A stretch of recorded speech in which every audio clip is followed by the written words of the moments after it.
C'est un patrimoine très particulier.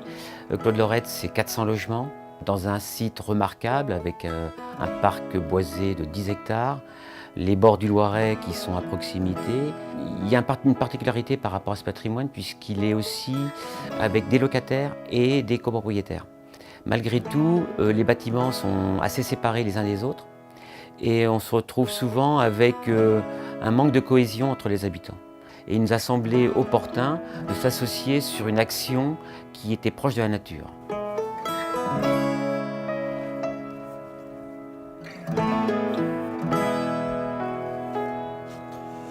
Bonjour. Bonjour Olivier. Bonjour Michel, qu'est-ce que tu fais là? Si vous êtes d'accord, on va vous habiller, puis vous allez pouvoir visiter une ruche.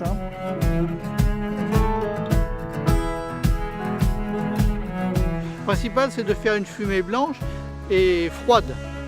Parce que bien sûr, il n'est pas question de brûler nos abeilles, parce que nous les protégeons. Vous avez la partie basse ici, c'est ce qu'on appelle le corps de ruche, donc c'est la maison d'habitation. Cette partie-là, c'est la vie des abeilles, c'est-à-dire l'élevage, la reproduction. C'est là où la reine pond ses œufs, environ 2000-2500 par jour, en pleine saison l'été.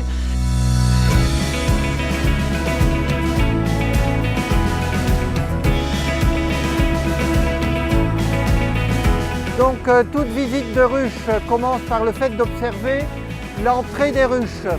On observe l'entrée des ruches pour détecter s'il y a des problèmes de santé ou autres autour de la ruche. Ensuite, eh bien, on va enlever le toit de la ruche. Voilà. On enfume un peu. Donc ici, on a une grille à reine qui va empêcher la reine d'aller dans le magasin à miel. Ici, vous avez tout plein de miel qui vient d'être operculé.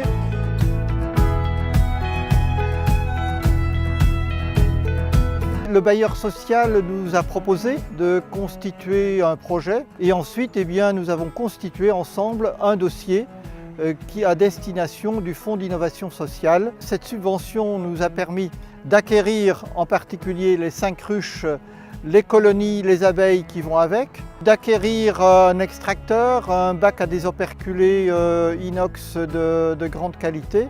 On a installé ici 5 ruches pour que les habitants du domaine puissent effectivement prendre connaissance du monde des abeilles et de l'apiculture, mais au-delà du fait de prendre connaissance, c'est de réellement participer à toutes les activités d'opérations diverses que nous sommes amenés à faire sur les ruches, sur les abeilles. Le nombre de locataires que nous avons effectivement, je dirais, touchés est de l'ordre d'une 40aine aujourd'hui.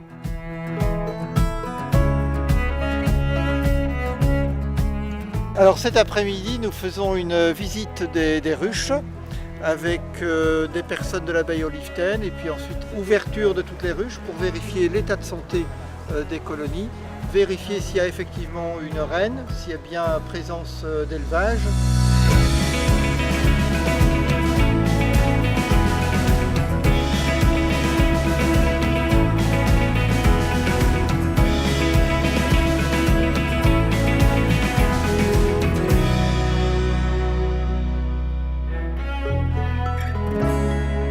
La reine est ici, elle est magnifique.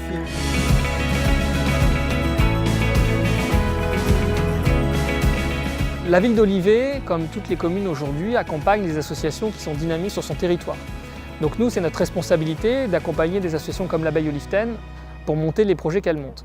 Mais pour arriver aujourd'hui dans un projet comme celui-ci, ce n'est pas simplement la ville ou une association, il faut également qu'un bailleur social, c'est le cas de l'Immobilière Centre-Loire, décide de prendre également ses responsabilités. Parce que l'association, elle est à la disposition de partenaires, mais il faut qu'il y ait une démarche sociale avec un accompagnement des résidents, des gardiens. Et c'est tout ce projet-là qui est monté aujourd'hui. Je pense que c'est rare d'avoir des ruches à proximité comme ça. C'est vraiment sympa de pouvoir découvrir ça aujourd'hui. Je viens d'arriver effectivement dans la résidence et je viens de découvrir qu'il existe un rucher. Et ça va me permettre effectivement de rencontrer quelques personnes et de partager. Ça va faire des sujets de conversation, puis ça crée des moments comme celui-ci de convivialité ensemble. C'est fantastique de voir comment vivent ces animaux, ces insectes, comment ils sont organisés autour de la reine et puis après on va se régaler avec le miel fourni. Alors, on a un agenda 21 à Olivet, mais plus généralement la biodiversité, ça dépasse les politiques publiques, c'est devenu un mode de vie. Nos concitoyens ils sont extrêmement sensibles et c'est in fine notre qualité de vie et notre survie en tant qu'espèce humaine qui est en jeu. Il faut qu'on apprenne à vivre différemment et l'abeille olivetaine fait partie des associations qui nous le rappellent au quotidien.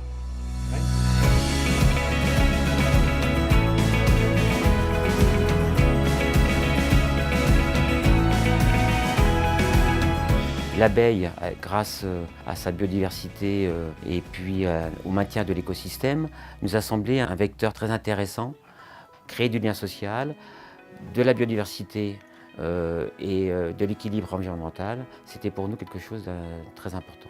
Le Fonds d'innovation sociale a retenu notre action sur 3 ans.